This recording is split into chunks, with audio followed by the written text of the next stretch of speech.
नमस्कार मित्रांनो, आपले हार्दिक स्वागत आहे. मित्रांनो, आपल्या हिंदू धर्मात प्रत्येक झाड, प्रत्येक वनस्पती आणि प्रत्येक देवतेमागे काहीतरी खोल रहस्य आणि धार्मिक महत्त्व दडलेले असते. अशाच वनस्पतींपैकी एक आहे पवित्र तुळसी माता. तुळसीला देवी लक्ष्मीचे स्वरूप मानले जाते आणि तिची पूजा प्रत्येक घरात अत्यंत श्रद्धेने केली जाते. पर तुम्हाला माहीत आहे का, तुळसी मातीजवळ शिवलिंग ठेवणे किंवा त्यांची पूजा एकत्र करणे अशुभ का मानले जाते? यामागे काही पौराणिक कथा आहे का किंवा धार्मिक कारण? आज आपण जाणून घेऊ या रहस्याबद्दल की अखेर तुळशीच्या बगलमध्ये शिवलिंग का ठेवू नये. असे म्हटले जाते की या नियमामागे एक अशी कथा दडलेली आहे जी केवळ धार्मिकदृष्ट्या समृद्ध नाही, तर ज्यामध्ये धर्म, भक्ती आणि मर्यादा या तिन्हींचा सुंदर संदेशही आहे. म्हणून मित्रांनो, हा व्हिडिओ शेवटपर्यंत नक्की पहा, कारण ही कथा ऐकल्यानंतर तुम्हाला नवी माहिती आणि आध्यात्मिक प्रेरणा मिळेल. आणि मित्रांनो, मी खूप मेहनत करून हा व्हिडिओ बनवत आहे, पण अनेक लोक डिसलाईक करतात. माझी तुम्हा सर्वांना एकच विनंती आहे, कृपया माझ्या व्हिडिओला एक लाईक नक्की करा. तुमच्या पाठिंब्यामुळेच माझ्या मेहनतीला खरी किंमत मिळते. आणि जर तुम्ही चॅनलवर नवीन असाल तर सबस्क्राईब नक्की करा. कॉमेंटमध्ये जय हरी विष्णू आणि जय तुळशी माता लिहायला विसरू नका. चला तर मग सुरुवात करूया. प्राचीन काळी महाराष्ट्रातील एका छोट्याशा गावात विष्णुनाथ नावाचे एक धर्मप्रेमी ब्राह्मण आपल्या पत्नी सुमतीसह राहत होते. विष्णुनाथ आणि सुमती दोघेही अत्यंत भक्तिमय व श्रद्धाळू होते. सकाळी सूर्योदयापासून त्यांच्या दिवसाची सुरुवात देवांच्या पूजेनं होत असे. अंगणाच्या मध्यभागी असलेल्या चौथऱ्यावर सुमतीनं प्रेमानं लावलेली तुळशीची विष्णुप्रिया रोपटं होतं. वृंदावनाचा चौथरा सुबक रेखलेला होता आणि त्यावर तिनं सुंदर अशी रांगोळी काढली होती. दर दिवसासारखीच ती स्वच्छ स्नान करून तुळशीला पाणी घालत होती, मंत्रांचा जप करत होती. त्यांची आर्थिक परिस्थिती साधी होती, परंतु दोघंही दयाळू आणि परोपकारी होते. रोज सकाळी ते घरातील अन्नातून थोडा हिस्सा गावातील गरजू लोकांना वाटत आणि जनावरांसाठी पाण्याची व खुराकाचीही सोय करत. त्यामुळे गावात सगळे त्यांचा आदर करत.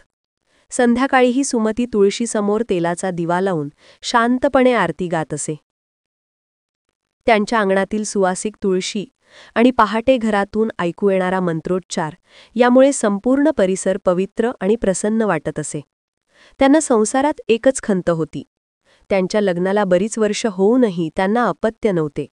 तरीही त्यांनी कधीही नैराश्यानं देवावरचा विश्वास ढळू नेला नव्हता. दोघेही रोज प्रार्थना करत असत की एक दिवस परमेश्वराची कृपा होऊन त्यांच्या अंगणातही बाळाचे हास्य गुंजेल. विष्णुनाथ दररोज सकाळी नदीवर स्नान करून मंदिरात जात. नदीचं पाणी पहाटे थंडगार असे आणि सूर्याच्या कोवळ्या किरणांत चमकत असे. शेकडो भाविकांसह विष्णुनाथ सूर्यदेवाला अर्घ्य देत आणि मग ओले वस्त्र परिधान करून शिवालयाचा मार्ग धरत. त्यांना शंकरावर अपार श्रद्धा होती. गावाबाहेर वडाच्या मोठ्या झाडाखालील छोटेसे प्राचीन शिवालय त्यांच्यासाठी अतिशय पवित्र स्थळ होते. रोज त्यांनी आणलेल्या फुलांनी आणि बिल्वपत्रांनी ते तेथील शिवलिंगाचे मनोभावे पूजन करत. पूजेच्या वेळी मंदिरातील घंटानाद आणि भक्तांचा ओम नमः शिवायचा जप परिसर भरून टाकत असे. भगवान शंकराच्या नंदीमूर्तीला स्पर्श करून प्रदक्षिणा घातल्यावर विष्णुनाथांच्या मनाला नितांत शांतता मिळे. ओम नमः शिवायचा जप करताना त्यांच्या चेहऱ्यावर एक विलक्षण शांतता आणि समाधान दिसत असे. एके दिवशी विष्णुनाथ मंदिरातून परत आले तेव्हा त्यांच्या हातात काळ्या पथराचे एक छोटेखानी शिवलिंग होते. गावच्या एक साधूने त्यांना ते प्रसाद म्हणून दिले होते. गुरुजींनी आशीर्वाद दिला की या शिवलिंगाची घरच्या पूजेत स्थापना केल्यास महादेवाची कृपा तुमच्या परिवारावर राहील आणि तुमची मनोकामना पूर्ण होईल. आनंदानं विष्णुनाथ घरी आले आणि म्हणाले, सुमती, बघ ना, आज मला गुरुदेवांकडून प्रसादरूपानं हे शिवलिंग मिळालं आहे. आपण हे आपल्या अंगणात तुळशीच्या रोपट्याजवळ स्थापित करूया. त्यामुळे आपल्या घराचं पवित्रत्व आणखीन वाढेल.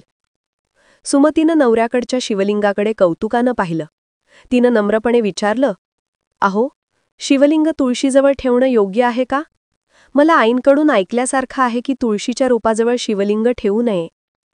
तिच्या मनातही या प्रसादरूप शिवलिंगामुळे कदाचित आपल्याला बाळप्राप्तीचा आशीर्वाद मिळेल अशी आशा होती. पण आईने पूर्वी सांगितलेल्या तुळशीजवळ शिवलिंग नसावे या वचनामुळे ती थोडी अस्वस्थ झाली होती. विष्णुनाथ हसले आणि म्हणाले, "अगं सुमते, अशी काय तुझी चाललेली काळजी? देव देवच असतात. शिव असो वा विष्णू, शेवटी सर्व एकच परमात्मा. घरात पवित्र शिवलिंग असणं म्हणजे शुभच आहे. तुळशीपाशी ठेवलं तर त्याचं पूजन करताना तुळशीचंही पावित्र्य राखलं जाईल." पत्नीची शंका दूर करण्याच्या हेतूनं ते पुढे म्हणाले, "आपण दोघंही तर देवभक्त आहोत. मग देवांच्या जवळ देव ठेवण्यात काय चूक? उलट आपलं अंगण अधिक मंगलमय होईल. महादेव औदार्यवान आहेत. आपल्या निष्पाप इच्छांची पूर्ती ते नक्की करतील, असा मला विश्वास आहे. तुळशीचे रोपटेही या योगानं अधिक पावन होईल." सुमतीला पतीचं म्हणणं काही अंशी पटत होतं. आपल्या पूजेनं देव प्रसन्न होऊन बहुधा आपल्याला अपत्यप्राप्तीचा सुखद आशीर्वाद मिळेल अशी आशा तिच्या मनी दाटून येत होती. तरीही तिच्या मनात कुठेतरी शंका होती, पण तिने फार विरोध केला नाही. तिनं मनातल्या मनात तुळशीला वंदन करून म्हटलं, "जसं तुम्हाला योग्य वाटत असेल तसं करा. देवांची इच्छा असेल तर सर्व काही ठीक होईल."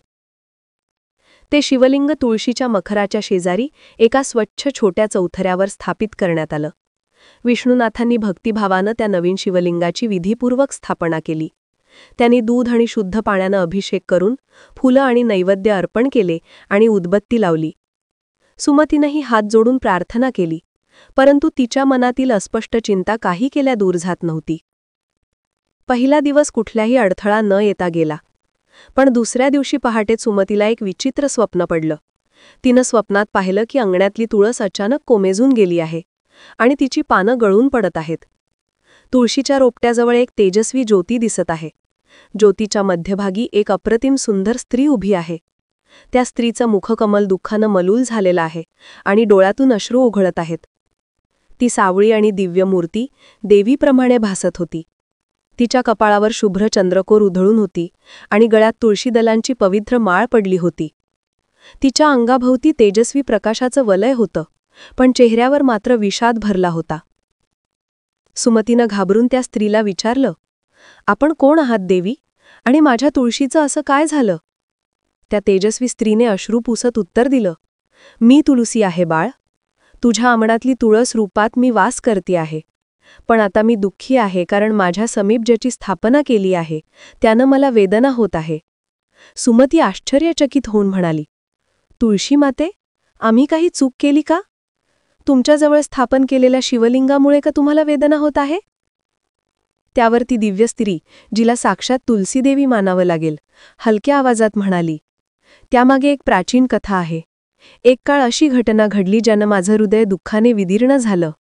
त्या घटनेमुळे मी एक शाप उच्चारला, ज्यामुळे शंकरालाही माझ्या पानांचा त्याग करावा लागला."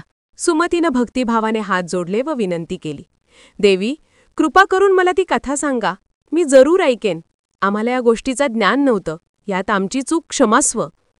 तुलसी माता मंद हसली. तिचं हास्य दुःखमिश्रित होतं. ती म्हणाली, "मी तुला ती कथा सांगेन, पण ती शोकात्मक आहे. तरीही ऐक. ही कथा ऐकल्यानं तुला सत्याची जाण होईल. तू आणि तुझे पती पुढे अशी चूक कधीच करणार नाहीत."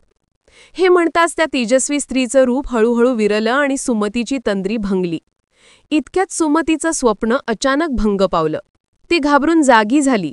कपाळावर घाम चमकत होता. श्वास जलद झालेले. बाहेर पहाटेची कोळी लाली पसरली होती. तिनं अंगणात धाव घेतली तर तुळशीचं रोप खरंच पाणी न घातल्यासारखं, कोमेजल्यासारखं दिसलं. पानं किंचित सुकल्यागत लागली. सुमतीचं काळीज धस्स झालं.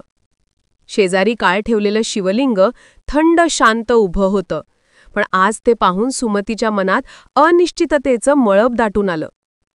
ती त्वरित घरात आली. इतक्यात विष्णुनाथही उठले होते. पत्नीला अस्वस्थ पाहून त्यांनी विचारलं, "सुमती, काय झालं? तू एवढी घाबरलेली का दिसतीयस?" सुमतीनं रात्रीचं स्वप्न व तुलसीदेवीच्या सांगितलेल्या शब्दांचा सर्व प्रसंग पतीला कथन केला. तिनं भरल्या डोळ्यांनी विनवणी केली, "आपण कदाचित चूक केली आहे. तुळशीच्या जवळ शिवलिंग ठेवून आपण देवी तुलसीचा अपमान तर नाही ना केला? माझ्या स्वप्नात तुलसीमतेनं स्वतः येऊन दुःख व्यक्त केलं." विष्णुनाथ थोडे विचारात पडले. त्यांनाही आता काळजी वाटू लागली. ती अंगणात गेली आणि पाहिलं तर खरंच तुळशीची पानं कालपेक्षा थोडी पिवळी पडल्यासारखी होती. एरवी रोज टवटवीत दिसणारी तुळस आज नीरस भासत होती. हे बघून विष्णुनाथ व्याकुळ झाले. "सुमती, खरंच तुळसी मातेनं तुझ्या स्वप्नात येऊन असं काही सांगितलं का? त्यांनी आश्चर्याने विचारलं. होय अहो, मी स्पष्ट पाहिलं आणि ऐकलं. त्या देवीच्या डोळ्यातून अश्रू वाहत होते. त्यांनी एक कथा सांगण्याचा उल्लेख केला. नक्कीच आपल्या पूजेत काहीतरी चूक झाली असावी.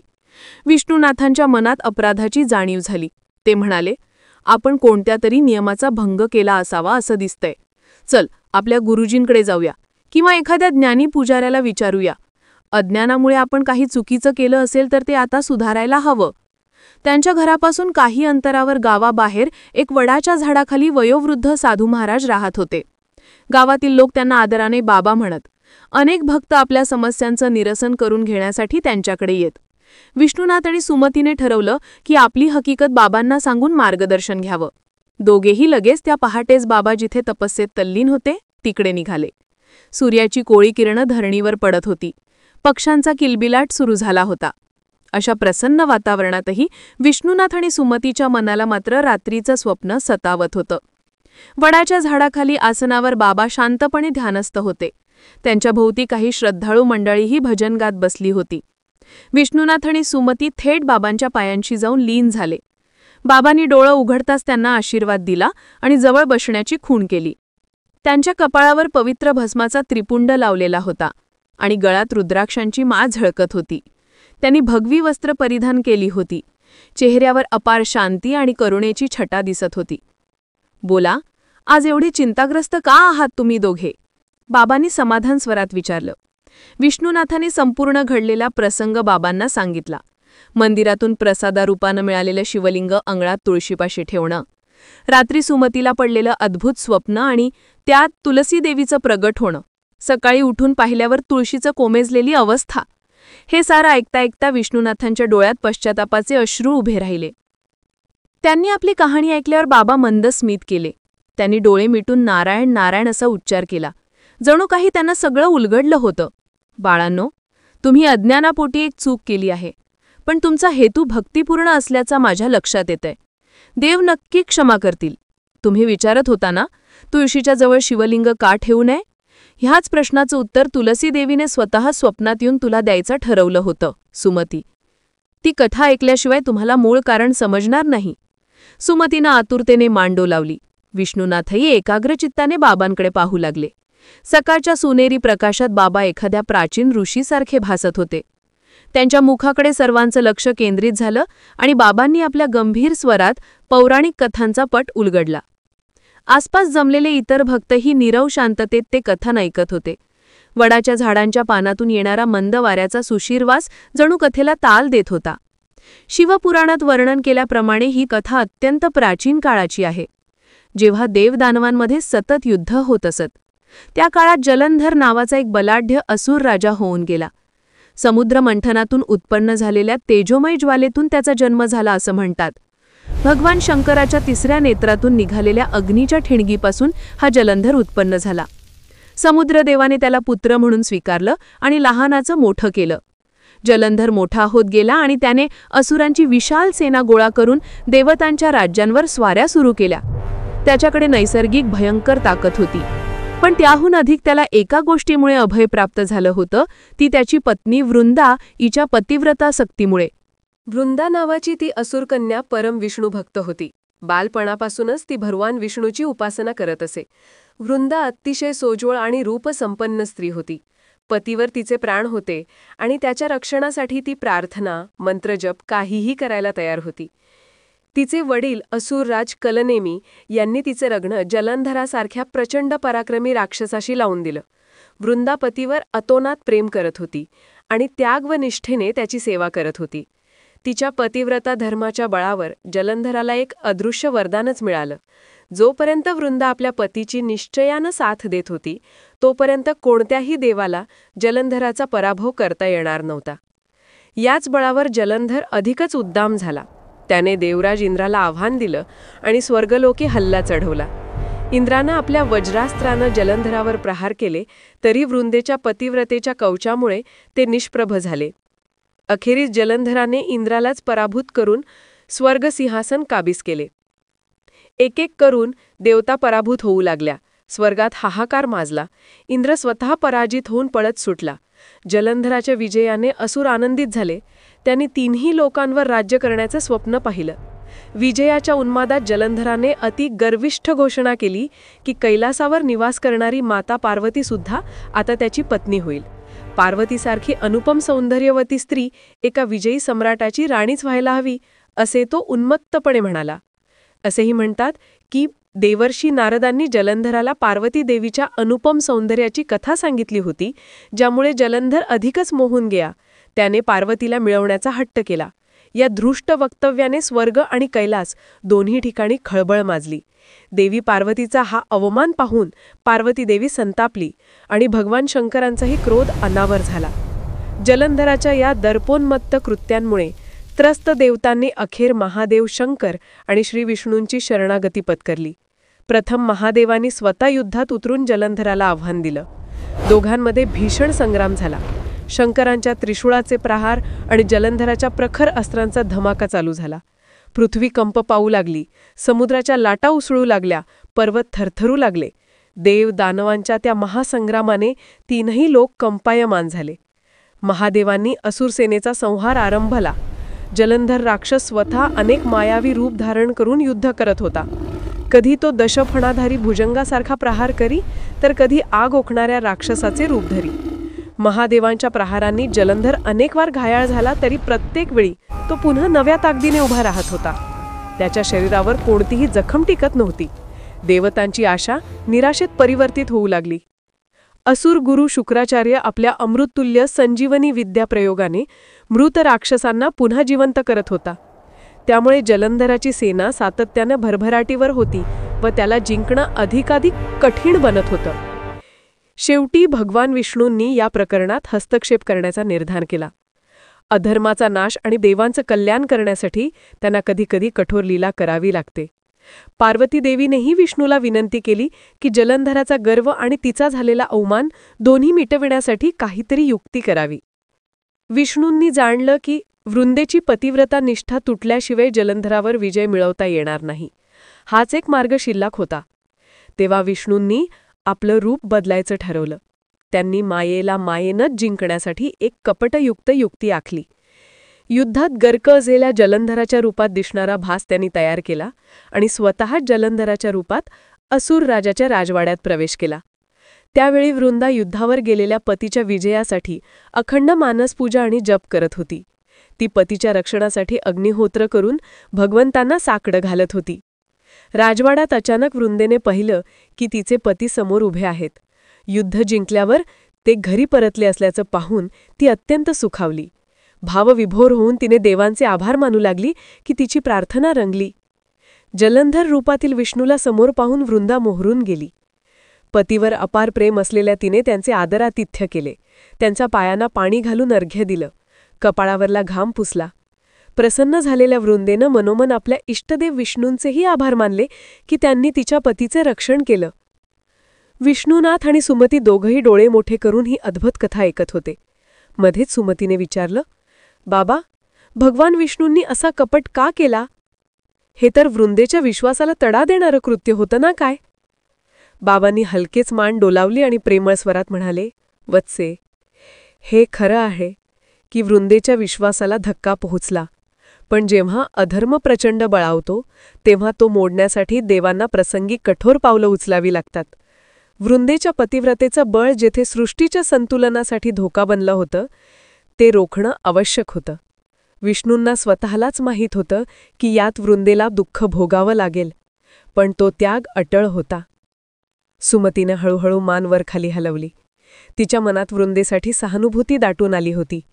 विष्णुनाथांनीही दीर्घ श्वास घेत आपला कान पुन्हा कथेकडे लावला.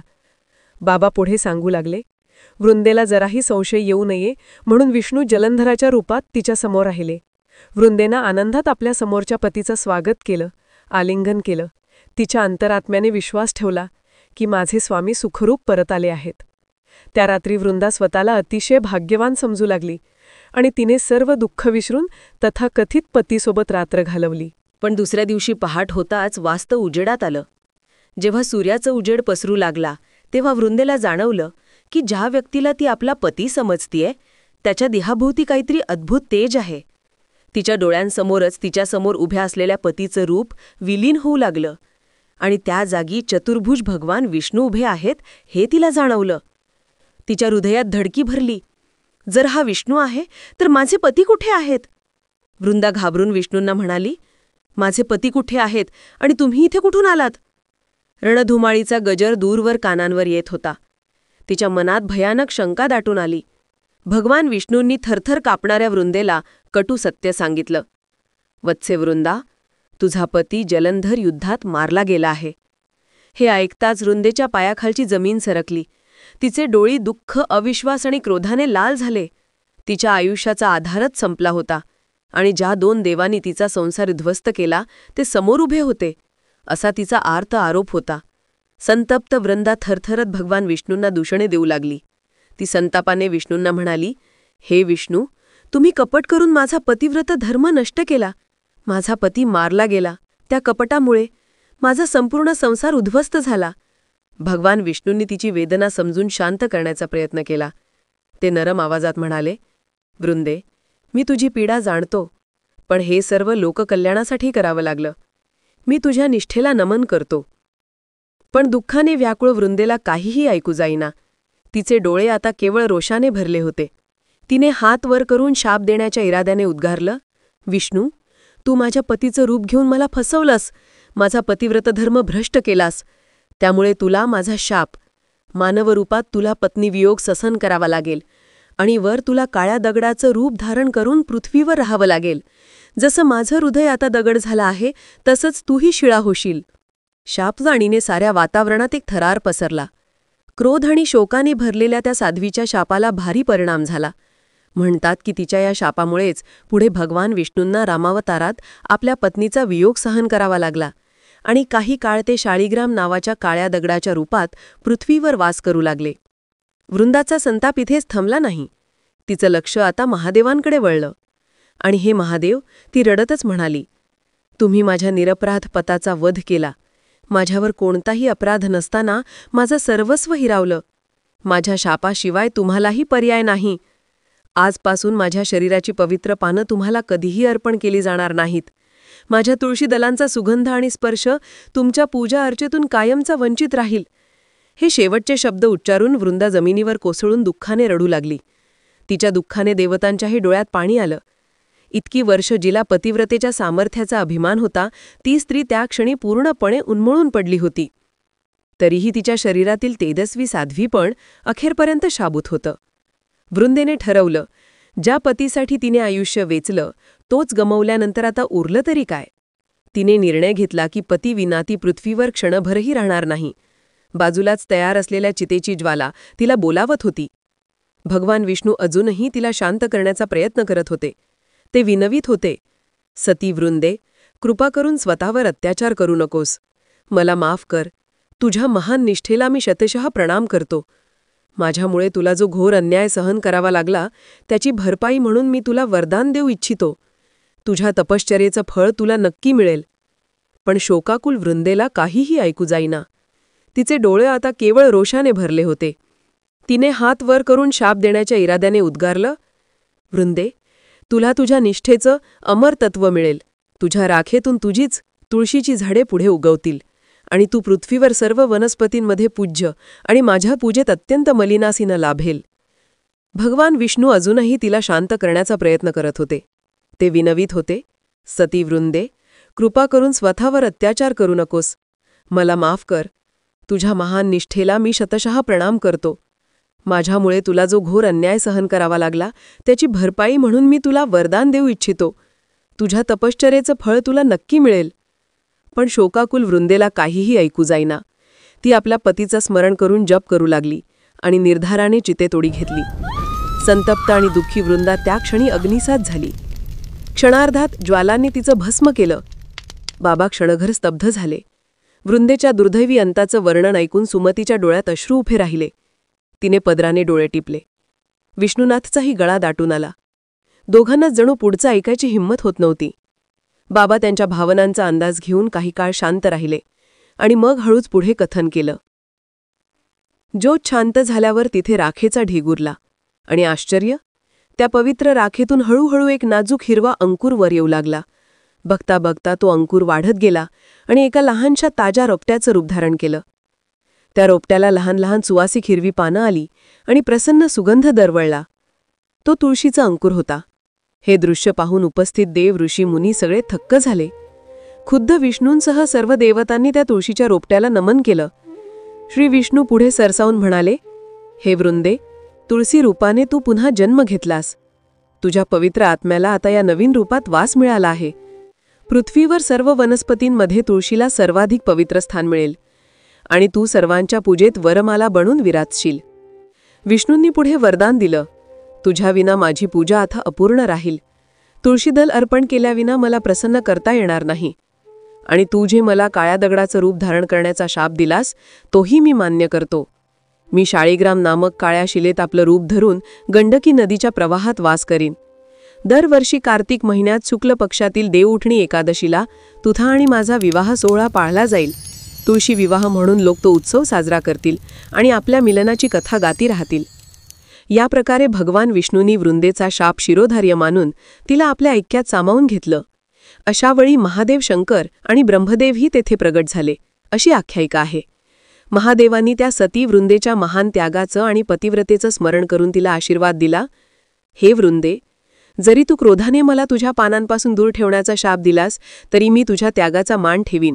आजपासून माझ्या पूजेत तुळशीपत्र अर्पण केली जाणार नाहीत. माझ्या भक्तांनी तुळशीऐवजी मला बेलपत्रासारखी पवित्र पत्री अर्पण करावीत. तुळशीचे पान मी भक्तांसह आदराने वर्ज्य करीन. वृंदेचा आत्मा त्या क्षणी परमेश्वराच्या चरणी विलीन झाला आणि तिचं तुलसी स्वरूप मानव कल्याणासाठी पृथ्वीवर राहिलं. आणि म्हणूनच लेकरांनो, बाबा निष्कर्ष काढत म्हणाले, तेव्हापासून परंपरा आहे की भगवान शिवाच्या पूजेत कधीही तुलसी अर्पण केली जात नाही. तुळशीच्या रोपाजवळ शिवलिंग ठेवणंही टाळलं जातं. बाबा पुढे म्हणाले, याचप्रमाणे विघ्नहर्त्या गणपतीबाबतही तुलसीदेवीशी संबंधित एक कथा आहे. त्यामुळे गणेश पूजेत तुलसीपत्र वापरलं जात नाही आणि तुळशीजवळ गणेशमूर्ती ठेवू नये असा संकेत पाळतात. विष्णुनाथने उत्सुकतेने विचारले, काय झाली होती ती कथा बाबा? बाबांनी त्या गोष्टीचा संदर्भ सांगितला. प्राचीन काळी देवी तुलसी एका सुंदर राजकन्येच्या रूपात गंगा किनारी तपश्चर्या करत होती. ती राजवस्त्र परिधान केलेली अत्यंत रूपवती युवती होती. डोक्यावर मोगऱ्याच्या फुलांची माळा होती आणि तिच्या कपाळी चंद्रकोरी टिळा चमकत होता. तथापि तिचं हृदय भगवान नारायणाच्या ध्यानात निमग्न होतं.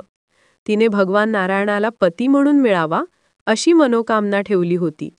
त्याचवेळी कुमार गणेश स्वप्रवासात त्या मार्गानं जात होते. थकून ते नदीकिनारी थोडा वेळ ध्यानासाठी वटवृक्षाखाली बसले. कमरपट्टा आणि पीतांबर परिधान केलेले गणपती अत्यंत तेजस्वी भासत होते. त्यांचा दिव्य आत्मा तल्लीन अवस्थेत होता. त्यांच्या तेजस्वी रूपाकडे त्या राजकन्येचं लक्ष गेलं. गणपती बाप्पांच्या दिव्य व्यक्तिमत्वानं ती प्रभावित झाली. राजकन्येने पुढे होऊन त्यांना नमस्कार केला व विनवले, सुमुख विनायक, मी तुमच्यावर मोहित झाले आहे. कृपा करून माझ्याशी विवाह करा. ध्यानमग्न गणपतीने डोळे उघडले आणि शांतपणे उत्तर दिलं, सुंदरी, तुझी भावना पवित्र आहे, पण मी सध्या विवाह करणार नाही. भविष्यात माझे 2 विवाह होतील असे माझ्या भाग्यात आहे आणि आत्ता मी ब्रह्मचर्य पालन करत आहे. राजकन्या तुलसी अजूनही आपल्या मागणीवर ठाम होती. तिने पुन्हा आग्रहपूर्वक म्हणाली, कृपा करून मला नकार देऊ नका. मी तुमची आयुष्यभर सेवा करीन. गणेशांनी मंद स्मित करत तिची विनंती मान्य करण्यास असमर्थता दर्शवली. शेवटी गणपतीने तसं नम्रपणे नकार दिल्यावर राजकन्या तुलसी क्रोधित झाली. रागानं तिने उच्चारलं, मी तुला शाप देते की तुला लवकरच 2 विवाह करावे लागतील.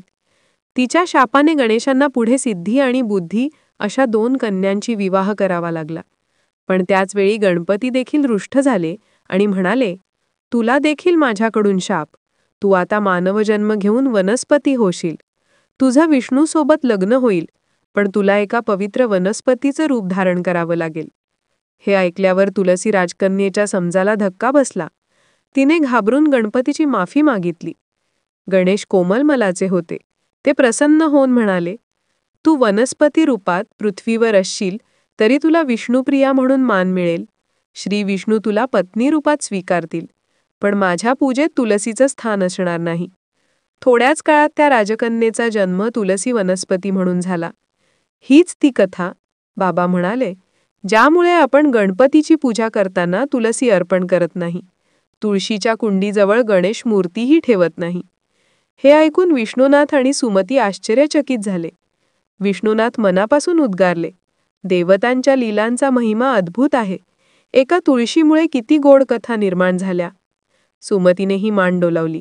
बाबा, आज आम्हाला खूप काही शिकायला मिळालं. तुमचे खूप आभार. विष्णुनाथने त्या क्षणी बाबांच्या चरणांना हात लावून नमस्कार केला आणि म्हणाला, बाबा, तुमच्या कृपेने आणि तुलसी मातेच्या आशीर्वादाने आम्ही अनर्थ टाळू शकलो. आम्ही केलेली चूक आता तातडीने सुधारतो. सुमतीनेही अश्रुपूर्ण डोळ्यांनी म्हटलं, गुरुजी, अज्ञानवश आम्ही पापाच्या उंबरठ्यावर होतो, पण आपण वेळेवर सावध केलत. कृपा करून आम्हाला क्षमा करा. आम्ही त्वरित तुळशीच्या जवळचं शिवलिंग दूर नेऊन त्याची योग्य रीतीने स्थापना करू. यापुढे या नियमाचं कठोर पालन करू. बाबांनी दोघांना उठवून त्यांच्या डोक्यावर हात ठेवला. भोळ्या भक्तांची चूक देव सहजी माफ करतात. तुमचा भाव पवित्र आहे. तुलसी मातेची आणि महादेवाची कृपा तुमच्या परिवारावर सदैव राहो. ही कथा तुम्ही इतरांनाही सांगा, जेणेकरून कोणीही अशी चूक अज्ञानाने करणार नाही. विष्णुनाथ आणि सुमती घरी परतले. परतीच्या वाटेवर सुमतीने भावुक होऊन म्हटलं, अहो, आपण किती नशिबान. स्वतः तुलसी मातेनंच आपल्याला अज्ञानातून सावध केलं. विष्णुनाथांनी शांतपणे मान डोलावली. हो सुमते, देव आपल्या भक्तांना वाईट मार्गाने जाऊ देत नाही. आपण सच्च्या मनाने प्रार्थना केली म्हणूनच तुलसी देवीनं स्वतः प्रगट होऊन आपल्यावर कृपा केली. त्या क्षणी दोघांच्या हृदयात अपार कृतज्ञता दाटून आली होती. घरी पोहोचताच त्यांनी सर्वप्रथम अंगणातील शिवलिंग हलवून घराच्या मंदिरात ठेवण्याची तयारी केली. विष्णुनाथांनी स्नान करून मंत्रोच्चारांसह शिवलिंग उचललं आणि घराच्या मंदिरात एका स्वच्छ स्थानी त्याची पुनर्स्थापना केली. सुमतीने आदरपूर्वक तुळशीला पाणी घातलं, नमस्कार केला. तुळशीच्या पानात जणू नवचेतना आली. सुमती मनोमन तुळशीदेवीची क्षमा मागू लागली. हे तुलसी माते, अज्ञानापोटी झालेल्या आमच्या चुकीबद्दल क्षमा कर. यापुढे तुझी सेवा विधीपूर्वक आणि योग्य मर्यादेत करू. त्या संध्याकाळी विष्णुनाथांनी महादेवाची पूजा बेलपत्र, अबीर गुलाल आणि इतर पारंपरिक सामग्रीने केली. सुमतीने श्री विष्णूची पूजा तुळशीदल वाहून केली.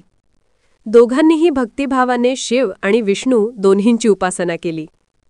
त्यांच्या अंतःकरणातील चिंता नाहीशी झाली आणि घरात पुन्हा मंगलमय शांतता भरून राहिली. काही दिवसांतच सुमतीच्या तुळशी वृंदावनातील रोप पुन्हा एकदा टवटवीत हिरवागार झालं. अगदी नवीन कोवळी पानं फुटली. लहान शुभ्र फुलांच्या मंजिरा दिसू लागल्या. सुमतीने आनंदाने ते दृश्य पतीला दाखवलं. दोघांच्या चेहऱ्यावर समाधान पसरलं. त्यांना जाणवलं की तुळशीदेवी त्यांच्यावर प्रसन्न झालीय. यापुढे काही महिन्यांनी त्यांच्या आयुष्यात आणखी एक सुखद घटना घडली. ज्याची वर्षानुवर्षे त्यांनी अपेक्षा केली होती ती इच्छा पूर्ण झाली. सुमती गर्भवती असल्याचं लक्षात आलं. कित्येक वर्षांच्या प्रार्थनेनंतर अखेर त्यांना संततीचा आशीर्वाद मिळणार होता. दोघांच्या आनंदाला पारावार उरला नाही. त्यांनी हे वरदान वेवकृपेचं फलित मानलं. ठराविक कालानंतर सुमतीने एका गोंडस बाळाला जन्म दिला. त्या दिवशी विष्णुनाथ आणि सुमतीने आपल्या अंगणातील तुळशी वृंदावन सजवलं. मोठ्या भक्तिभावाने तुलसी पूजन केलं आणि देवघरातील शिवलिंगाजवळही निरांजन प्रज्वलित करून कृतज्ञतापूर्वक नमस्कार घातला. त्यांच्या घरी आनंदोत्सव साजरा झाला. पुढील कार्तिक महिन्यात देवउठणी एकादशीच्या दिवशी विष्णुनाथ सुमतीने आपल्या अंगणात तुळशी विवाहाचा उत्सव थाटामाटात साजरा केला. तुळशीच्या चौथऱ्याभोवती उसाचे मनोरे आणि फुलांचे तोरण लावण्यात आले. शाळीग्रामाची प्रतिमा सुंदर मंडपात स्थापित करून मंत्रोच्चारात तुलसीदेवीचा विवाह श्री विष्णूंची लावण्यात आला. संपूर्ण गाव या मंगलप्रसंगी जमला होता. स्त्रियांनी मंगलाष्टके गात पारंपरिक गीते म्हटली. शेवटी सुमतीने तुळशीचे श्रीमुखी अक्षता भरून श्री शाळीग्रामाला अर्पण केल्या. त्या वर्षीपासून या गावात दरवर्षी तुलसी विवाहाचे सोहळे पारंपरिक भक्तिभावाने साजरे होऊ लागले. विष्णुनाथ सुमती यांच्या प्रयत्नाने ही कथा आणि परंपरा आजूबाजूच्या गावांतही पसरली. लोकांनी तुळशीच्या पूजेचे महत्त्व ओळखून सर्वत्र या नियमांचं पालन सुरू केलं. तेव्हापासून त्या गावात कोणीही तुळशीच्या रोपाजवळ शिवलिंग ठेवत नाहीत आणि ज्या कोणाला या प्रथेचं कारण विचारायचं असेल तर गावकरी अभिमानाने सांगतात, आपल्या गावात विष्णुनाथ भाऊ आणि सुमतीताईंच्या घरी अशी एक अद्भुत घटना घडली होती आणि मग प्रेमाने ही संपूर्ण कथा रंगवून सांगितली जाते. श्रोते तल्लीन होऊन ऐकतात आणि देवांच्या लीलांचे गुणगान करतात. या कथेतून सगळ्यांना एकच बोध मिळतो. श्रद्धा मनात ठेवून भक्ती केली तरी परंपरेने ठरवून दिलेल्या नियमांचा मान राखायलाच हवा. भक्ती ही प्रामाणिक असली तरी शास्त्रसंमत मर्यादा न पाळल्यास अपकीर्तीही होऊ शकते. विष्णुनाथ आणि सुमती यांनी स्वतः या प्रसंगातून हा धडा शिकला आणि आयुष्यभर अन्य भक्तांनाही सांगितला. त्यांच्या संसारात त्या दिवसानंतर सुख समाधान नांदू लागलं. तुलसी मातेला आणि महादेवाला प्रसन्न ठेवत त्यांनी मुलाबाळांसह सुखाने आयुष्य व्यतीत केलं. त्यांनी पुढील पिढ्यांनाही हीच कथा सांगून भक्तीचा हा अनमोल पाठ शिकवला, जो आजही अनेकांच्या हृदयात तुलसीप्रमाणे पवित्र आणि जिवंत आहे.